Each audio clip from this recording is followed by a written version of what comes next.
Les européennes, Simone Veil, tête de liste centriste, souhaite une Europe plus sociale, plus humaine. Elle l'a dit dans un entretien publié ce matin par nos confrères de l'Est républicain. L'Europe sociale, précisément au centre des débats des partis socialistes et sociaux-démocrates européens et des syndicats qui étaient réunis aujourd'hui à la Cité des Sciences, à la Villette, à Paris, à l'initiative de Laurent Fabius, une étape dans sa campagne avec le soutien de Michel Rocard et de Pierre Mauroy. Éric Pierrot. Socialistes français, italiens, espagnols, sociodémocrates allemands, anglais et de tous les autres pays de la CE se sont succédés à la tribune toute la journée pour affirmer leur volonté de construire l'Europe sociale. Avec des craintes.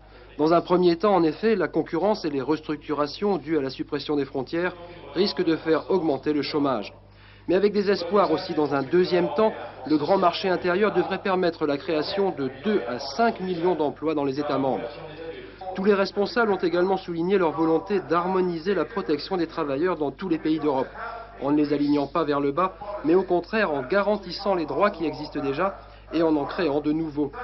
Laurent Fabius, tête de liste des socialistes français, a dénoncé, je cite, l'autre conception de l'Europe, l'Europe libérale de Margaret Thatcher et des autres responsables conservateurs européens.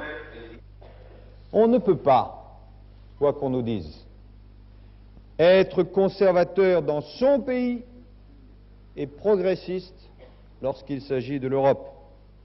Si on veut clairement une Europe de progrès social, alors ce sont évidemment les socialistes et les sociodémocrates qui sont le plus capables de construire cette Europe-là.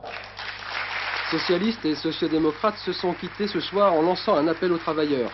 Appel en faveur d'un avenir de progrès économique et de justice sociale.